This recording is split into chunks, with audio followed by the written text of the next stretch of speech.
अस्सलामुअलैकुम। Straight talk में खुश आमदीद। आपके साथ मैं हूँ आयशा बख्श। दरियाए सिंध सिर्फ एक आबी गुजरगाह नहीं बल्कि पाकिस्तान की बका, तहजीब और मईशत की बुनियाद है। वफाकी वजीर बराए माहौलियाती तब्दीली मुसद्दिक मलिक ने बैनुल अक़वामी सेमिनार से खिताब में वाज़ेह किया कि ये कोई माहौलियाती मसला नहीं बल्कि इंसाफ का मामला है। पाकिस्तान में बड़ी आबादी का जरिया माश ज़राअत से जुड़ा है और पानी को कंट्रोल करके हथियार बनाना असल खतरा है। उन्होंने कहा यह मुआहिदा 3 जंगों के दौरान भी बरकरार रहा, जो इसकी मजबूती का मुंह बोलता सबूत है। वफाकी वज़ीर इत्तलात अताउल्लाह तारड़ ने इस मुआहिदे को 24 करोड़ पाकिस्तानियों की जिंदगी की शाहरग करार दिया। उन्होंने कहा दरियाए सिंध पाकिस्तान की तारीख और तहजीब का हिस्सा है। भारत दरियाए चनाब के बलाई हिस्सों में कम अज कम 4 बड़े पन बिजली मंसूबों पकलदल, गिरू, कुआर और रतल नीस सावलकोट के बड़े मंसूबे पर तेजी से काम को जारी रखे हुए है। उधर भारतीय वजीर बराए आबी वसाइल CR पाटिल का ये बयान कि आने वाले बरसों में पाकिस्तान को पानी का एक कतरा भी नहीं जाएगा, दरअसल भारतीय हुकूमत की सरकारी पॉलिसी की अक्कासी करता है, क्योंकि ना भारतीय वजारत खारजा और ना ही भारतीय वजीर आजम के दफ्तर ने इसकी तरदीद की। आलमी सालसी अदालत पहले ही वाज़ेह कर चुकी है कि कोई मुल्क एकतरफा तौर पर सिंध तास मुआहिदे को मुअत्तल या ख़त्म नहीं कर सकता और भारत पाकिस्तान के हिस्से के पानियों पर ज़खायर तामीर नहीं कर सकता। बैनुल अक़वामी कानून के मुताबिक जब कोई आबी तनसीब फौजी मकसद के लिए बतौर हथियार इस्तेमाल की जाए तो वो अपना कानूनी तहफ़्फ़ुज़ खो देती है और भारत के अपने बयानात इसे इसी ज़ुमरे में ले आते हैं।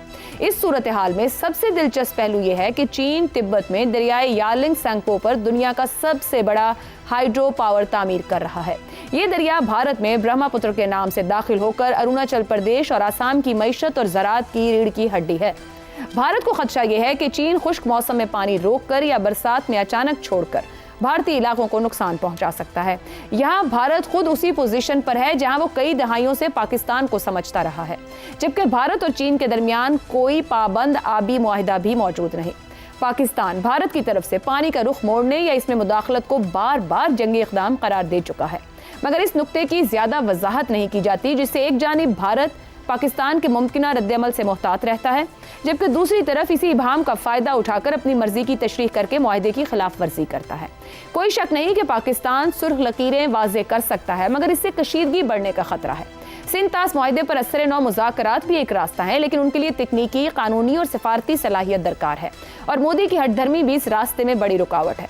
जबकि एक रास्ता कानूनी और सिफारती कोशिशें जारी रखना भी है, मगर उनकी रफ्तार सुस्त और आलमी दबाव महदूद दिखाई देता है। तो क्या ऐसे में पाकिस्तान सुस्त रफ्तारी से चलने वाले आलमी, कानूनी या सिफारती रास्तों पर चलना इस वक्त अफोर्ड भी कर सकता है? नहीं को बरकरार रखने के लिए पाकिस्तान के पास हकीकी ऑप्शंस क्या हो सकते हैं? इसी पर आज प्रोग्राम में गुफ्तगू रखेंगे। पैनल में मेरे साथ हैं शहजाद चौधरी, जैगम खान, आमिर अहमद खान और हसन निसार साहिब। प्रोग्राम का सवाल आप सभी के लिए,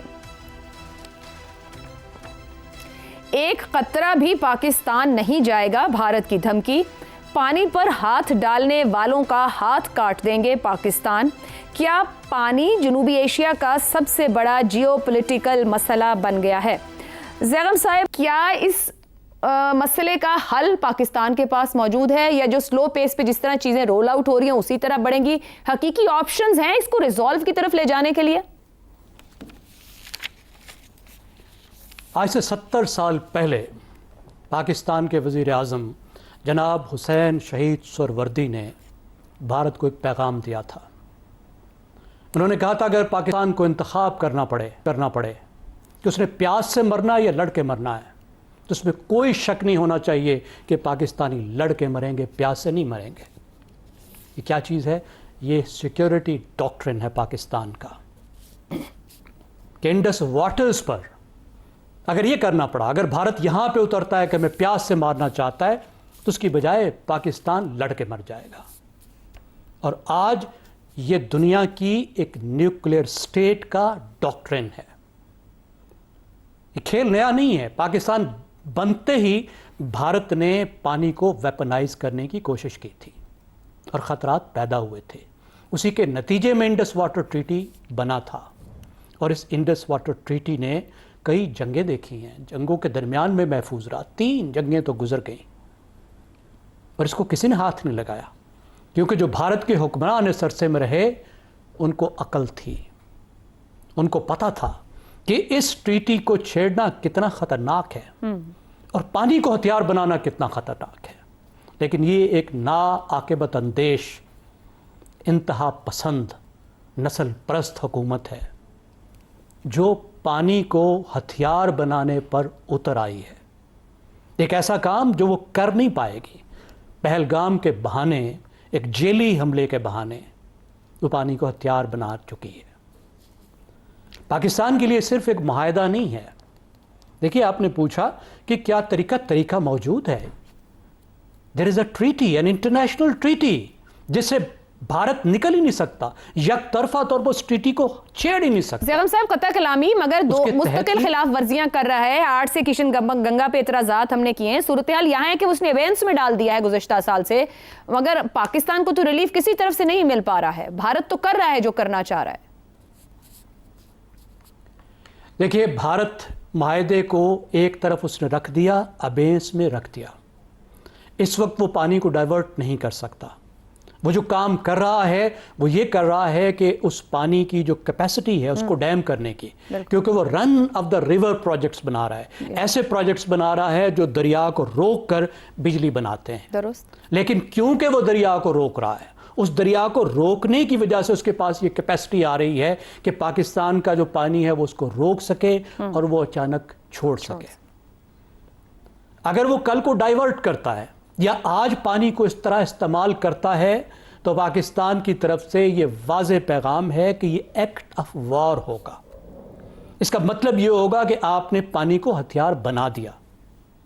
ये वो काम है जिससे उसको बाज रहने की ज़रूरत है, उसको अंडरस्टैंड करने की ज़रूरत है कि इस इंदस का हमारे लिए, पाकिस्तान के लिए क्या मीनिंग है। देखिए, ये पाकिस्तान की तहजीब की रूह है। दुरुस्त हो गया। ये पाकिस्तान की ज़राअत की रूह है। 80% पानी हम इस सिस्टम से हासिल करते हैं। ये हमारे लिए ज़िंदगी मौत का मसला है, ये हमारी तवानाई का मसला है, ये हमारी ग़िज़ा का मसला है। और मुआहदा कोलैप्स होने के बाद जो आपने बताया कि ये कर रहे हैं, बहुत बड़े सिक्योरिटी ख़तरात पहले ही पैदा हो चुके हैं। ठीक हो गया, क्योंकि डिस्प्यूट रेजोल्यूशन मौजूद है इस मुआहदे में। तो भारत को अगर कोई मसला है तो उस डिस्प्यूट रेजोल्यूशन की तरफ जाना चाहिए। पाकिस्तान बिल्कुल ठीक कर रहा है कि इस माहदे को इंटरनेशनलाइज कर रहा है। पाकिस्तान अपने कार्ड टेबल पर रख रहा है। पाकिस्तान दुनिया को बता रहा है कि ये डिस्प्यूट दुनिया को किधर ले जा सकता है। दुरुस्त है। शहजाद चौधरी साहब, गुज़िश्ता साल से पाकिस्तान मुतअद्दिद बार हर लेवल से पैगाम दे चुका कि पानी के साथ खेलना एक्ट ऑफ वॉर है। अब भारत मुस्तकिल इस मामले पर IWT को लेकर खिलाफ वर्जी कर रहा है। 2008 में अगर हम किशन गंगा पर एतराज़ात करें, 18 में उन्होंने बनाया, ऑपरेशनल कर लिया। चनाब पर 4 प्रोजेक्ट्स इस वक्त वो बनाने की कोशिश में है। गुज़िश्ता साल से उसने मुअत्तल किया हुआ है इंडस वाटर ट्रीटी को। पाकिस्तान के पास भी जो ऑप्शंस मौजूद हैं वो ट्राई कर रहा है, लेकिन क्या ये हमें रिजॉल्व की तरफ लेके जा रहे हैं? एक्चुअली हमारे पास ऑप्शंस क्या हैं इसको सोल्यूशन की तरफ ले जाने के? अच्छा, एक तो पाकिस्तानियों के लिए ज़रूरी है, जो पढ़ सकते हैं, उर्दू में भी है, अंग्रेजी में भी है, ये जो इंडस वाटर ट्रीटी है। जी। मेरा ख्याल है 12 या 13 सफ़ात हैं अपेंडिसेस के साथ या नोट्स के साथ। मेरे ख्याल में हर पाकिस्तानी को जो कि इंटरेस्ट रखता है इसको ज़रूर पढ़ना चाहिए। जब तक वो इसको पढ़ के इससे मुकम्मल इसकी तफसील को समझेगा नहीं, और इसकी लिमिटेशंस को नहीं जानेगा, उस वक्त तक वो पाकिस्तान का स्टांस या पाकिस्तान का जो मुतवक्के रिस्पॉन्स होगा उसको सही तरीके से, जायज़ तरीके से बयान नहीं कर पाएगा या समझ नहीं पाएगा। देखिए, इकोनॉमिक ब्लॉकेड पाकिस्तान की तरफ से, इकोनॉमिक ब्लॉकेड, हमें इक्तिसादी तौर पे बंद कर दिया जाए, ये जब होगा पाकिस्तान के खिलाफ, तो पाकिस्तान उसके ऊपर न्यूक्लियर बॉम्ब इस्तेमाल कर सकता है। 4 रेड लाइंस हैं न्यूक्लियर बॉम्ब्स की। उसमें इक्तिसादी तौर पर जब हमारे रास्ते बंद कर दिए जाएंगे, मसदूद कर दिया जाएगा पाकिस्तान को, उस वक्त पाकिस्तान अपना न्यूक्लियर बॉम्ब इस्तेमाल करेगा। पानी क्या इक्तिसादी है उसमें आता है? बिल्कुल आता है। यही सबसे बड़ा खतरा है जो कि आज पाकिस्तान और हिंदुस्तान समझ नहीं पा रहा। वो समझते अपने तौर पे कि वो पाकिस्तान की न्यूक्लियर ब्लफ को कॉल कर रहा है। उसने जब पिछले साल हमला किया तो उसने कहा कि मैं देखता हूं कि पाकिस्तान का न्यूक्लियर ब्लफ किस हद तक जायज़ है, किस हद तक सही है। और उसके बाद फिर एक 4 दिन की जंग हुई जिसके अंदर के उसको खातिर का जवाब मिला। लेकिन इस तरीके से वो आहिस्ता आहिस्ता पाकिस्तान की लिमिट्स को टेस्ट कर रहा है। अब पाकिस्तान के पास क्या पॉसिबिलिटीज हैं, क्या रास्ते हैं, ज्यादा ध्यान इस तरफ देना चाहिए। ना हमें ब्रह्मपुत्रा का इंटरेस्ट है, ना हमें किसी और चीज का इंटरेस्ट है। हमें ये इंटरेस्ट है कि क्या ये खित्ता एक न्यूक्लियर बॉम्ब के नीचे तबाह होगा या हम अपने मामलात को आपस में बात करके रिजॉल्व कर सकते हैं। पाकिस्तान ने एक अच्छा कदम किया कि हिंदुस्तान के तमाम जहाज़ों को, जिस तरीके से कि हवाई रास्ते हैं जिनके, उनको बंद कर दिया, एयर स्पेस को ब्लॉक कर दिया। मेरे ख्याल में बड़ा वाज़ेह कर देना चाहिए कि ये एयर स्पेस उस वक्त तक ब्लॉक रहेगी जब तक कि पाकिस्तान और हिंदुस्तान के मसाइल, खासतौर पर पानी के, हम आपस में बाहमी तौर पर रजामंदी के साथ उनको हल नहीं कर लेते। ये वाज़ेह कर देना चाहिए। Indian airlines, sorry air India, जो कि उनकी इंटरनेशनल और बड़ी कंपनी है, टाटास की है, वो बिल्कुल बैंकरप्सी के करीब पहुंची हुई है। 2008 का अमेरिका का अगर आप देखें, उनका जो रिसेशन था, जिसे डीप रिसेशन कहते हैं 2008 का, उसके अंदर 3 बड़े बैंक थे जो कि बैंकरप्ट हुए। उनमें से एक आज बचा लिया गया, बाकी 2 जो थे मेरे ख्याल में वो डाउन गए, खत्म हुए। उनकी एक दुनिया भर में रिसेशन का मामला आया। तो जब इतनी बड़ी इकोनॉमीज के अंदर इतने बड़े enterprises, for example Indian airlines या कोई और टाटा मिसाल के तौर पे, जो वो डाउन होते हैं तो पूरी इक्तिसादियात डाउन होती है। एक और चीज याद रखें, आजकल के जमाने में जंगें शुरू तो मिलिट्री से होती हैं, लेकिन बहुत जल्दी इक्तिसादी लेवल पे चली जाती हैं। ये दुनिया ने एक रास्ता, नया रास्ता देखा है, ढूंढा है। कुछ फायदे हासिल करना चाहेंगे जो परमिटेड नहीं है, नहीं हो सकते। खासतौर पर चिनाब का पानी ब्यास में नहीं डाला जा सकता। पाकिस्तान को सिर्फ यहाँ पे कॉन्फ्रेंसेस करके उसको सेंसिटाइज करने की जरूरत नहीं है, जो भी पॉसिबल और अवेलेबल मींस है, वरना इसका जो अंजाम है वो बहुत ही भयानक हो सकता है। पाकिस्तान खामोश नहीं बैठेगा, पाकिस्तान उड़ा के रख देगा उस जगह को जो कि पाकिस्तान के लिए कोई कैनाल या किसी किस्म की कोई चीज बना के दे। ये हो ही नहीं सकता जब पाकिस्तान इसको इजाजत दे। शहजाद भाई साहब, कतर कलामी की माजरत, जैसे भी आपने कहा कि सेमिनार्स नहीं, आप अपने प्रोसीजर्स लें। पाकिस्तान असालसी अदालत में भी मौजूद है, इंटरनेशनली भी जो पाकिस्तान के रिप्रेजेंटेटिव हैं यूएन में, वो भी इस पे बात करते हैं, इंसानी हुकूक काउंसिल तक भी मामला पहुंचा हो। लेकिन क्या पाकिस्तान पानी के दिफा के लिए कानूनी सिफारती जो चैनल्स हैं, हम उनको बहुत अच्छे से इस्तेमाल कर रहे हैं? इंटरनेशनल लेवल पर रजिस्टर करवा पा रहे हैं? हम करवा चुके वहां एनफ, ये सिर्फ अब इन 2 पार्टीज ने एडजस्ट करना है? इसके लिए जी सबसे बड़ी जरूरत होती है कि 2 पार्टीज आपस में एग्री करें कि हम ये मामला किसी इंटरनेशनल आर्बिट्रेशन काउंसिल में लेके जाएंगे। जब तक दोनों तरफ एग्री नहीं करेंगे उस वक्त तक वो मामला नहीं जाएगा। पाकिस्तान को बड़े प्लेयर्स को इन्वॉल्व करना है, उसके अंदर रूस भी है, उसके अंदर चीन भी है, उसके अंदर अमेरिका भी है।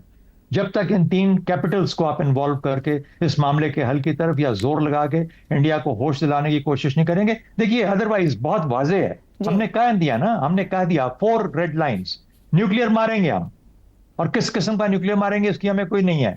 वाजे होना चाहिए। उस कदम से बचने के लिए पाकिस्तान को इन 3 कैपिटल्स में जाके बात करनी है। जो छोटे मोटे आर्बिट्रेशन काउंसिल्स वाला जो मामला ना, इंटरनेशनल कोर्ट ऑफ जस्टिस, ये अब चीजें खत्म हो गई हैं। जब एक साइड ने कह दिया कि मैं एक्सेप्ट ही नहीं करता, सस्पेंडेड है, एक्सेप्टेड अपनी जगह पे मौजूद नहीं है, तो वो कोई रास्ता नहीं रहेगा। Valid point. हसन निसार साहब, भारत से धमकी आई कि एक कतरा भी पाकिस्तान नहीं जाएगा, और मोदी और उसकी हुकूमत की इस पे खामोश तायद रही है। ये भारतीय अवाम को गुमराह करने के लिए एक लगाया गया सियासी नारा है, या आइंदा की भारतीय हिकमत अमली को वाजे कर रहा है? हिकमत अमली का लफ्ज़ आपने गलत इस्तेमाल किया है, इसमें हिकमत शामिल है। बहरहाल, अगर तो जियोपॉलिटिकल से आपकी मुराद है जिंदगी जीने से जियोपॉलिटिकल तो सवाल ठीक है, वरना जियोपॉलिटिकल का खाता अभी भी बहुत लंबा और पूरे कुर्रा अर्ज़ पे मुहित है। अच्छा, पानी वाला पंगा तो किस्सा ही कुछ और है।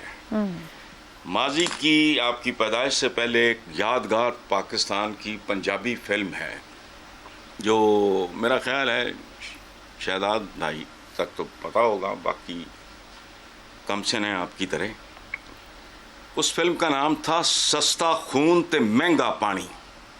ये अपने वक्त की सुपर हिट फिल्म।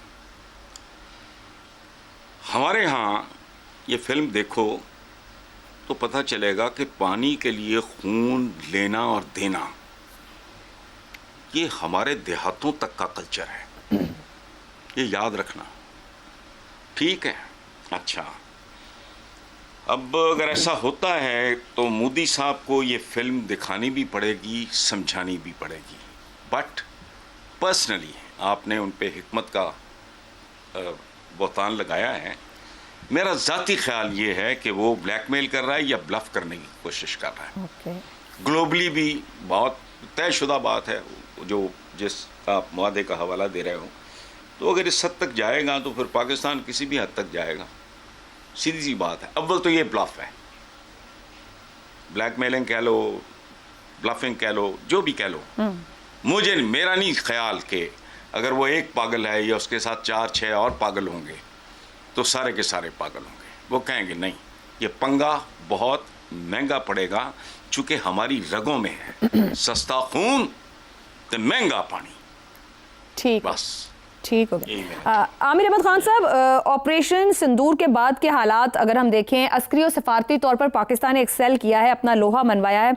आलमी अदालतों के ऊपर कमेंट अभी इंटरनेशनल फोरम्स पे शहजाद साहब ने भी दिया कि हमने वहाँ काफ़ी टाइम लगाया चीज़ें, मगर पाकिस्तान को कुछ हासिल हुसूल नहीं हुआ। मगर आलमी अदालतें या सफारती महाज है, क्या पाकिस्तान वो सलाहियत रखता है वहाँ भारत को शिकस्त देने की? 2-3 सुपर पावर्स हैं, वहाँ जाके बात करने की ज़रूरत है, या फिर भारत हमें उस जगह ले जाना चाह रहा है जहां पाकिस्तान खुद कह रहा है हमारी रेड लाइन है और फिर हम किसी भी हद तक जाएंगे?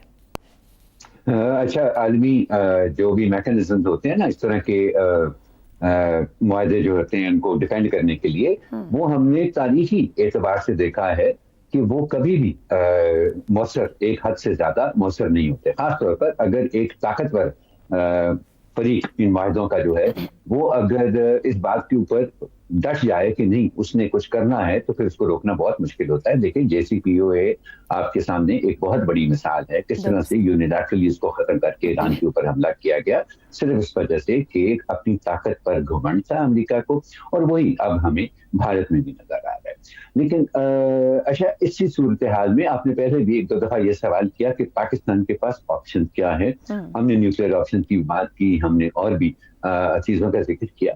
मैं यहाँ पर एक सवाल उठाना चाह रहा हूँ कि अगर आप किसी भी तरक्की याफ्ता मुल्क को जिसने अपनी ज़राअत पर तवज्जो दिया और उसको डेवलप किया है, अगर आप उसको देखें तो सबसे पहली चीज आपको क्या नजर आती है कि जितने यूनिट अनाज वो मुल्क जो है आज से 20 साल पहले वो 100 लीटर में उगाता था, उतने ही यूनिट अनाज या उससे भी ज्यादा वो आज सिर्फ 20 लीटर में उगा रहा है, modern technology, modern agricultural techniques इस्तेमाल करके।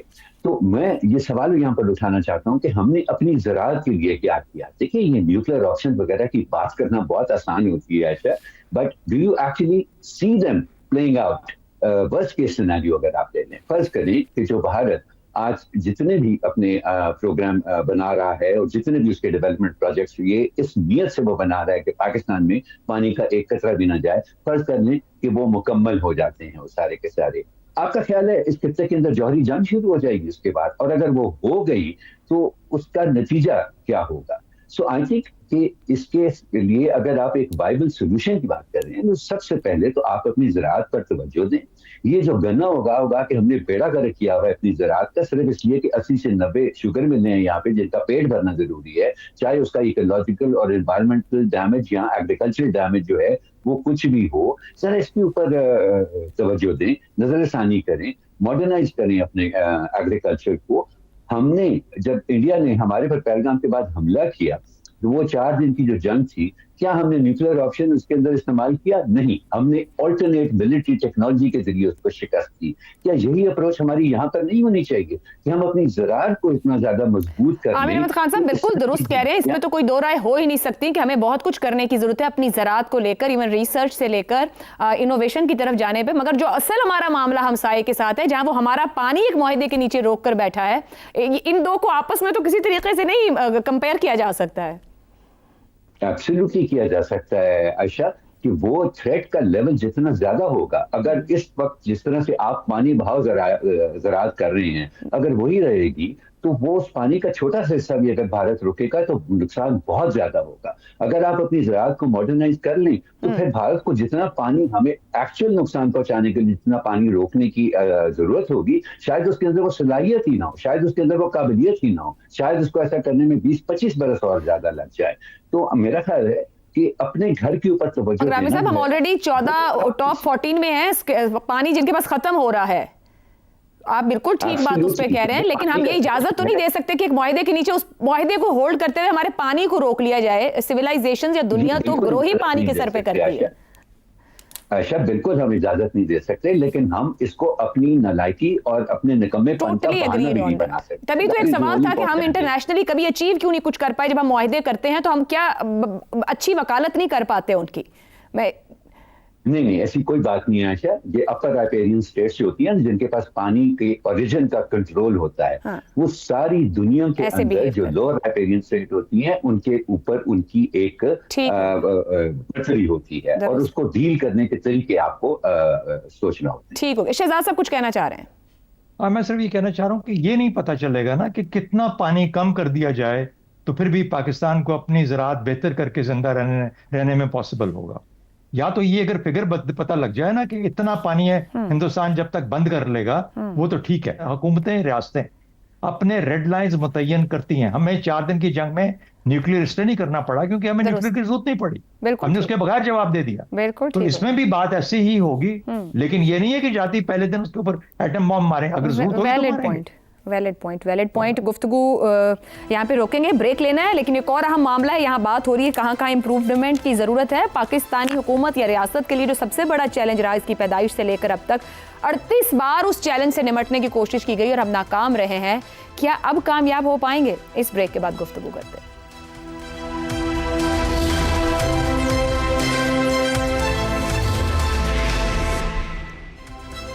प्रोग्राम में एक बार फिर खुशामदीद। पाकिस्तान में सिविल सर्विस इस्लाहात का मामला महज एक पॉलिसी बहस नहीं बल्कि एक तवील और मुसलसल नाकामी की दास्तान है। हुकूमत एक बार फिर ब्यूरोक्रेसी की तश्कील नौ की कोशिश कर रही है। इस मकसद के लिए वफाकी वज़ीर एहसन इकबाल की सरबराही में कायम आला इख्तियाराती कमेटी ने एक जामे इस्लाहाती ब्लू प्रिंट तैयार किया है, जिसे हालिया बरसों में सबसे मुकम्मल मंसूबा करार दिया जा रहा है। ताहम ये पहला मौका नहीं। सरकारी रिकॉर्ड के मुताबिक सिविल सर्विस इस्लाहात के लिए पाकिस्तान में अब तक करीबन 38 कमीशन 38 कमीशन और कमेटीज कायम की गई हैं। 1948 के जस्टिस मुनीर कमीशन से 2021 में डॉक्टर इशरत हुसैन के इस्लाहाती पैकेज तक करीबन हर हुकूमत ने ब्यूरोक्रेसी में इस्लाहात की तजावीज़ और कोशिशें की, लेकिन इनमें से बेशतर रिपोर्ट्स या तो सर्द खाने की नज़र हो गई या इन पर अमल दरामद ही नहीं हो सका। दिलचस्प अमर यह है कि इन तमाम इस्लाहाती कोशिशों में तकरीबन यकसा मसाइल और एक जैसी ही तजावीज़ सामने आती रही हैं। इनमें सीनियरिटी के बजाय कारकर्दगी की बुनियाद पर तरक्की, माहिरीन को निज़ाम का हिस्सा बनाना, भर्तियों और तरबियत के निज़ाम को बेहतर करना, पेशा वराना ग्रुप्स की तश्कील नौ, इख्तियारात को निचली सतह तक मुंतकली जैसे इस्लाहात शामिल हैं। मगर अफसोसनाक बात यह है कि तजावीज़ हमेशा तजावीज़ की हद तक ही रह जाती हैं। मौजूदा इस्लाहाती कमेटी ने भी एक नया मॉडल स्मार्ट सिविल सर्विस का तस्वुर पेश किया है, जिसमें स्पेशलिस्ट मॉडल, KPIs पर मबनी कारकर्दगी, CSS इम्तिहान में इस्लाहात, पेशा वराना क्लस्टर्स का क़याम और डिजिटलाइजेशन जैसे इक़दामात शामिल हैं। मगर माजी की तरह इस बार भी असल चैलेंज तजावीज़ नहीं है बल्कि इन पर अमल दरामद है। माहिरीन के मुताबिक ब्यूरोक्रेसी की इदारा जाती मुज़ाहिमत, कानूनी पेचीदगियाँ, सियासी क़यादत का गैर मुस्तकिल अज़्म और हुकूमतों की बार बार तब्दीली वो बुनियादी वजूहात हैं जिन्होंने हर इस्लाहाती कोशिश को नाकाम या तात्तुल का शिकार बनाया। यही वजह है कि बेहतरीन मंसूबे भी फाइलों तक महदूद होकर रह गए। ऐसे में अहम सवाल यह है कि क्या मौजूदा हुकूमत इस तारीखी जमूद को तोड़ पाएगी या कोशिश भी कर पाएगी या माजी की तरह महज एक दस्तावेज बनकर रह जाएगी। इसी पर सवाल रखेंगे और जानने की कोशिश करते हैं कि अब की बार तब्दीली आ पाएगी। ब्यूरोक्रेसी में इस्लाहात 1948 से अब तक 38 बार नाकाम कोशिश, अब हुकूमत का स्मार्ट सिविल सर्विस मॉडल लाने का फैसला, क्या अब की बार मुमकिन हो पाएगा? जैगम साहब। जो एहसन इकबाल साहब हैं ये अपनी वालदा की दुआओं की वजह से वज़ीर हैं, वरना इनसे ज़्यादा मासूम सियासतदान पाकिस्तान की पूरी तारीख़ में नहीं आया। कुछ 13 साल से तो कम से कम ये सिविल सर्विस रिफॉर्म को लगे हुए हैं। यानी मुस्लिम लीग के दौर में सिविल सर्विस रिफॉर्म, इस घर में ये बच्चा पैदा हो ही नहीं सकता। देखिए, पाकिस्तान जो है अंग्रेज़ सियासतदान को देकर नहीं गया था, अंग्रेज़ स्टेट एलीट को देकर गया था, सरकारी मुलाजमीन को देकर गया था। पाकिस्तान के जो सबसे मारूफ सोशोलॉजिस्ट हैं ना पाकिस्तान की तारीख के, उनका नाम है हमजा अलवी। पूरी दुनिया में उनका एक कंसेप्ट बड़ा मशहूर है, सैलरिएट, तनख्वाह लेने वाले। तो पाकिस्तान की हुकूमत शुरू से आज तक तनख्वाह लेने वालों के पास है और पेंशन लेने वालों के पास है। असल ताकतवर मुस्लिम लीग के दौर में क्या होता है? मुस्लिम लीग के दौर में तो सिविल सर्विसेज का मार्शल लॉ होता है। आपने देखा नहीं, कल हम क्या गुफ्तगू कर रहे थे, पंजाब में क्या बिल लाया गया है कि हर डिप्टी कमिश्नर जो है वो रंजीत सिंह होगा अपने ज़िले का। वो तो वैसे ही रंजीत सिंह बन जाता है जब इनकी हुकूमत आती है। तमाम सियासतदान जो हैं वो ब्यूरोक्रेसी के मातहत हो जाते हैं, सिवाय शाही खानदान के। पूरा मुल्क चलाती ब्यूरोक्रेसी है, तो ब्यूरोक्रेसी अपने गले में फंदा डाल के जो है वो पंखे से लटक जाएगी। जिन ताकतों पर वो मौजें कर रहे हैं, जो वो मजे उठा रहे हैं, वो खत्म कर देंगे। आप आज के कल के अखबार तो उठा के देखें, ये बोर्ड की मीटिंग्स के नाम पे ब्यूरोक्रेट्स को क्या मिल रहा है। वो तो करोड़ों रुपए उनको दे रहे हैं, उनके मजे किए जा रहे हैं, उनके माला माल उनको किया जा रहा है, और वो कहेंगे नहीं सारे रिफॉर्म। तो आप कह रहे हैं कि 38 के बाद 39 बार भी कुछ नहीं कर दो। ठीक जी बिल्कुल नहीं, मुझे जीरो उम्मीद है, लेकिन साथ ही मैं आपको ये बता दूं, ये मुल्क चल ही नहीं सकता, इस मुल्क की मईशत चल ही नहीं सकती जब तक कि आप गवर्नेंस को रिफॉर्म ना करें। और गवर्नेंस के रिफॉर्म का पहला मतलब सिविल सर्विस रिफॉर्म है। ठीक हो गया। सिर्फ आखिरी में एक फिगर आपको दे दूं, देखिए IMF ने कहा कि आप गवर्नेंस के रिफॉर्म करेंगे तो 6% GDP हर साल बढ़ जाएगी, जो बनती है $24 बिलियन, यानी 7 ट्रिलियन रुपए हर साल पाकिस्तान की मईशत में आएंगे। लेकिन ये होगा नहीं, ये होगा नहीं। शहजाद चौधरी साहब, 38 कमीशन और कमेटियां तो काम नहीं कर सकी, अभी ब्यूरोक्रेसी की मुजाहिमत ये है ही उनके लिए। निज़ाम पर जैगम साहब ने बात की है, एक कमज़ोर या गैर संजीदा सियासी क़यादत का भी ऑप्शन आता है जिन्होंने इनसे काम लेना है। अब ये फरमाइएगा कि बड़ा फैक्टर क्या है, या फिर ये मजमूई तौर पर मुसलसल नाकाम रियासती ढांचा बन चुका है? आयशा, एक तो जो प्लान किया है ना उन्होंने, सर्विस को रिफॉर्म करना, यानी ये अपने तौर पे कायम रहेगी, हम इसको बेहतर करेंगे सर्विस को, यानी ये सिविल सर्विस का जो निज़ाम है ये कायम रहेगा। सबसे बड़ा फेलियर ही यहाँ पे है, इसको ही हटा के खत्म करना है। सर्विस में रिफॉर्म नहीं करना, गवर्नेंस में रिफॉर्म करना है। तो सबसे पहली जो उसके अंदर जो उनको तब्दीली करनी चाहिए वो गवर्नेंस का रिफॉर्म लेके आना है। अब गवर्नेंस के लिए क्या जरूरी है, मैंने अगले दिन प्रोग्राम में कहा था 3 चीजें होती हैं। सियासतदान विजन पेश करता है, या जो भी लीडर होता है विजन पेश करता है, जो उसके बाद अगला जो उसका डेप्टी होता है जो कि एक ब्यूरोक्रेट होता है, वो उसको पॉलिसी में कन्वर्ट करता है, उस विजन को समझते हुए पॉलिसी बनाता है, फिर उसको प्लान बनाता है और फिर इंप्लीमेंट करता है। ये सारे का सारा काम ब्यूरोक्रेट करता है। वो दिमाग जो कि किसी की विजन को समझ सके, उसको पॉलिसी में कन्वर्ट करके फिर उसको प्लान बना के इंप्लीमेंट कर सकें, उस तरह के लोग चाहिए। उस तरह के लोग नौकरी में से नहीं निकलते। आपको बेस्ट दिमाग चाहिए, बेस्ट दिमाग प्राइवेट सेक्टर से भी चाहिए और जो पब्लिक सेक्टर में लोग हैं उनसे भी चाहिए। तो ये जितना आपने इतना बड़ा एक हुजूम रखा हुआ है सिविल सर्विसेज, इनको खत्म करना पड़ेगा। इनमें से सिर्फ वो लोग, चंद मादूद है वो लोग ऊपर आए जो कि इस काबिल हैं कि जो किसी की जहन को समझ सकते हैं, या इस काबिल हैं कि पॉलिसी बना के उसके ऊपर अमल पैरा हो सकते हैं। फाइनल एक और चीज, क्योंकि इस टाइम कम है आज आपके पास, देखिए उन्होंने कहा स्मार्ट सिविल सर्विस होगी, ये स्मार्ट सर्विस बनाएंगे हम। स्मार्ट सर्विस का सिर्फ एक कुलिया है, जितनी सर्विसेज हैं जिनका ताल्लुक अवाम से है, जितनी भी हैं, इन सबको ऑटोमेट कर दो। कोई इंसान का हाथ किसी चीज में आए ही ना, ऑटोमेशन डाल दो इन चीजों को। आप जब ये कर देंगे तो सिर्फ फिर एक रेड टेपिज्म रह जाएगी, और रेड टेपिज्म वो उसके बराबर फिर वो उनकी जिम्मेदारी होगी उन दिमागों की जो कि आएंगे और इस चीज को समझ के। ये तरीका है आगे बढ़ने का। अब हमारे पास वो लोग हैं, उस किस्म के दिमाग हैं, उस किस्म के लीडर हैं जो विजन रख सकते हैं। देखिए ये होगा फिर स्ट्रक्चरल रिफॉर्म, ये होगा रिफॉर्म जो कि आना चाहिए। ये सर्विस को रिफॉर्म करने का तो कोई तरीका नहीं है, गवर्नेंस को रिफॉर्म करना चाहिए। दुरुस्त हो गया जी। एक ब्रेक लेते हैं, ब्रेक के बाद गुफ्तगू आगे बढ़ाएंगे।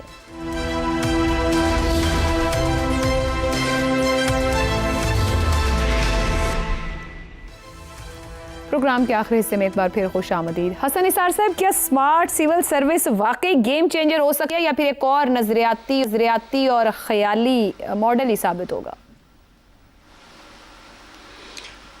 देखें, ये मेरी किताब है, इसका कॉलमों का मजमूआ है जिसका पहला एडिशन 2012 में शाया हुआ। अब तक पता नहीं कितने हो चुके हैं। इसका उन्वान है बीबी बाबू और बेबस अवाम। ये है आपके सवाल का जवाब। लफ्ज़ों में सुनना है तो वो ये है कि जब तक इस मुल्क की आजमूदा सियासी झोंकों से अवाम की और पाकिस्तान की जान नहीं छूटती, अवाम की ज़िंदगियाँ आसान नहीं हो सकती। उल्टे लटक जाओ। हर हवाले से हर कोशिश जो प्रो अवाम होगी बुरी तरह नाकाम होगी, क्योंकि ये सब कुछ लिप सर्विस के अलावा कुछ भी नहीं होता। ये पूरी किताब जवाब है। इसका उन्वान काफ़ी है, बीबी बाबू और बेबस अवाम। अब पिछले सवाल के जवाब मैं उस पर तबसरा करना चाहूँ। रूमी साहब ने बड़ी खूबसूरत बात की है। उन्होंने बात की है, नाम उन्होंने वो टर्म मेंशन नहीं की, स्प्रिंकलर सिस्टम की बात कर रहे हैं। जी आमिर साहब, 80s में I was working for a Saudi company जिन्होंने सऊदी अरेबिया को वीट में हजारों एकड़ राजी थी, अलेमार ग्रुप उसका नाम था, सेल्फ सफिशिएंट किया वीट में। स्प्रिंकलर सिस्टम का मतलब समझते हो? वो अब तरक्की करके यहाँ तक आ गया है कि जिस पौधे को जितने कतरे पानी चाहिए उतना मिलता है। बिल्कुल दुरुस्त है सर, बिल्कुल। उस वक्त ये नहीं था। स्प्रिंकलर से वहां अलेमार ग्रुप के हजारों एकड़ मुरब्बे, खत्म ही नहीं होता था, शहर था पूरा, सही। अलखर्ज जगह का नाम था। बिल्कुल। उसके बाद वो हमारे साथी हमारे थे जर्मन, चूंकि उनकी थी वो हार्वेस्टर्स और बाकी अमेरिकन। उसके बाद उसमें ये तरक्की हुई कि अब जो अक्लमंद है ना, डंगर नहीं है, वो पानी को इस्तेमाल इस तरह करते हैं जैसे बंदे को जितनी भूख है वो खाता है ना, खाता, बिल्कुल सही। जितनी प्यास जिस पौधे को है वो उतना पानी पिएगा। बहरहाल ये माय कॉम्प्लीमेंट। ठीक है, दुरुस्त हो गया। आमिर साहब कॉम्प्लीमेंट आ गया है। आमिर साहब, ब्यूरोक्रेसी की इदारा जाती मुजाहिमत हो या सियासी क़यादत का गैर मुस्तकिल अज़्म, या फिर कहा जाता है कि सियासी इस्तेहकाम नहीं रहा, बार बार हुकूमतें बदली, ये रीजंस दिए जाते हैं। अब बज़ाहिर हुकूमत स्टेबल है, वन पेज पर है, अस्करी खारजी कामयाबियों का सेहरा पहना हुआ है, तमाम ग्रीन फ्लैग्स मौजूद है। क्या अब कोई रीज़न रह जाता है कि ये हम गिने फिर बैठ के 39 कोशिशें हो गई या 40 कोशिशें हो गई?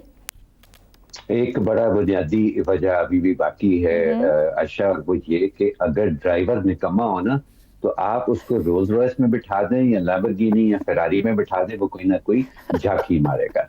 शहजाद चौधरी साहब ने अभी ऑटोमेशन का जिक्र किया ना, यहाँ बरतानिया में मेरा जो सरकार के साथ कोई काम होता है ना, लाइसेंस बनवाने से लेके पासपोर्ट तक, यहाँ प्रॉपर्टी खरीदना बेचना, कोई भी मेरा काम जिसके अंदर किसी तरह से सरकार से इन्वॉल्व है, मुझे आज तक मुझे कितना आपको 20 साल होने वाले हैं यहाँ पर, मुझे आज तक कभी किसी सरकारी एहलकार से बात करने की जरूरत नहीं पड़ी है। वो सब कुछ ऑटोमेट हो जाता है। उसकी बहुत बड़ी कीमत है। अच्छा, प्रॉब्लम ये है, और वो कीमत ये है कि जब आप चीजों को टेक्नोलॉजी इस्तेमाल करके ऑटोमेट कर देते हैं ना, तो वहां पर आपके खाते खत्म हो जाते हैं।